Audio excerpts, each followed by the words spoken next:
اب سورہ عبسہ کی طرف آئیے. سورہ عبسہ میں ایسا کوئی معاملہ بھی نہیں ہے. بالفرض اللہ تبارک و تعالی ارشاد فرمائے اپنے محبوب کو کوئی ایسا لفظ قرآن میں ہو جسے لوگ کہیں یہ سخت لفظ ہے، تو بھی امتی کو بولنے کی اجازت نہیں. وہ رب ہے، جس طرح چاہے فرمائے. لیکن عبسہ میں یہ بات بھی نہیں ہے. لیکن آج ایسے لوگ ہیں کہ سورہ عبسہ پڑھ کر یہ کہتے ہیں دیکھو اللہ نے اپنے محبوب کو ڈانٹا. نعوذ باللہ من ذالک. بڑے بے شرم لوگ ہیں.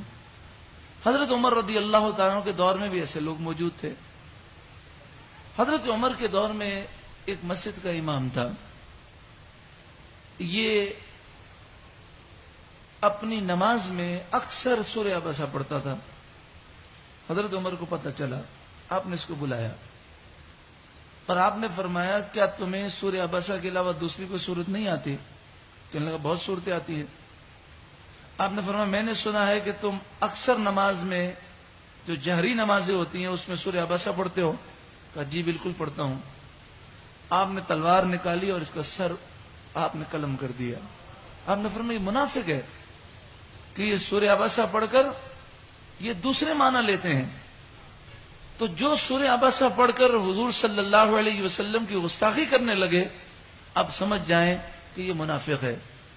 اگر حضرت عمر کا دور ہوتا تو یہ ممبر پر بیٹھ کر ایسی بکواس کرتے ہیں، حضرت عمر ان کے سر اڑا دیتے.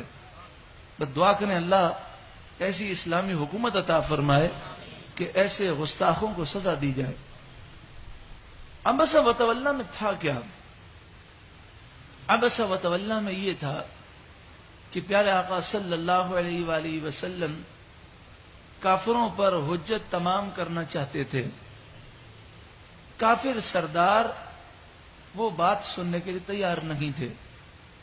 ایک موقع مل گیا، کافر سرداروں کو حضور نے جمع کر لیا اور آپ نے انہیں نصیحتیں شروع فرمائی.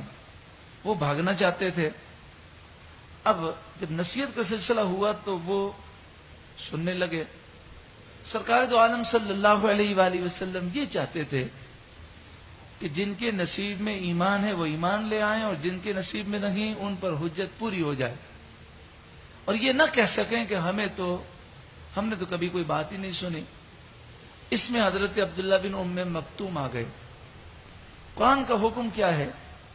حکم یہ ہے کہ جب آپ کسی کے یہاں آئیں تو سلام کریں اور اجازت طلب کریں.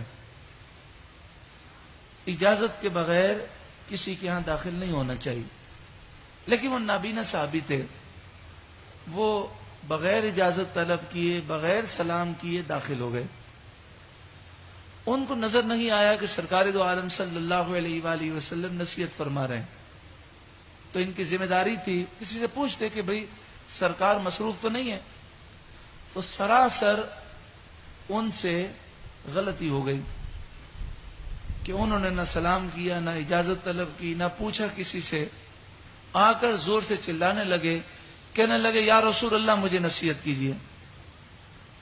اور جب انہوں نے زور زور سے چلایا تو وہ کافروں کو موقع ملا، یہ اٹھ کے چلے گئے. تو پیارے آقا صلی اللہ علیہ وآلہ وسلم کو دکھ پہنچا. اور دکھ کس وجہ سے تھا کہ عبداللہ بن ام مکتوم نے غلطی کی، نہ سلام کیا، نہ اجازت طلب کی. اور ایسے ہی اور ویسے بھی مجلس کے آداب کے خلاف ہے، جب کوئی کسی کو بات کر رہا ہو، سمجھا رہا ہو تو بیچ میں بولنا منع ہے.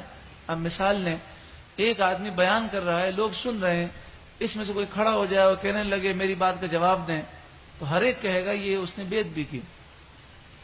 سرکار دو عالم صلی اللہ علیہ وآلہ وسلم کے چہرے مبارک پر ناگواری کے آثار آئے. اب آپ نے جلال نہیں فرمایا، حضور کے برداشت کو دیکھیں. آپ نے جلال نہیں فرمایا، آپ نے ناراضگی کا اظہار نہیں فرمایا، ڈانٹا نہیں، بلکہ آپ نے خاموشی اختیار فرما لی. یعنی اس بات سے آپ نے درگزر کیا.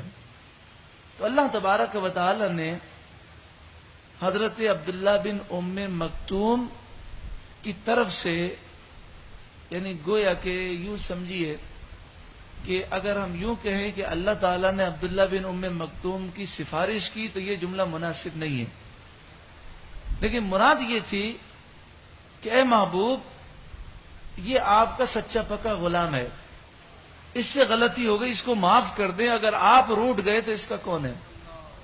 تو اللہ تبارک و تعالی نے ان آیتوں کو جب نازل فرمایا تو حضور کا دکھ دور ہو گیا، اور پھر حضور صلی اللہ علیہ وسلم عبداللہ بن ام مکتوم کی بہت عزت فرماتے اور بڑا اکرام دیتے، اور فرماتے کہ ان کی وجہ سے اللہ تعالی نے یہ آیتیں مجھ پر نازل فرمائیں۔ تو اس میں نبی اکرم صلی اللہ علیہ وآلہ وسلم کے دکھ کو دور کیا گیا اور آپ کے رنج کو دور کیا گیا، اور پھر یہ بھی فرمایا گیا کہ یہ جو لوگ اٹھ کے گئے ہیں ان میں سے کسی کے نصیب میں ایمان نہیں، تو لہذا آپ رنج نہ کریں کہ انہوں نے آپ کی بات نہیں سنی، ان کے نصیب میں ایمان نہیں ہے۔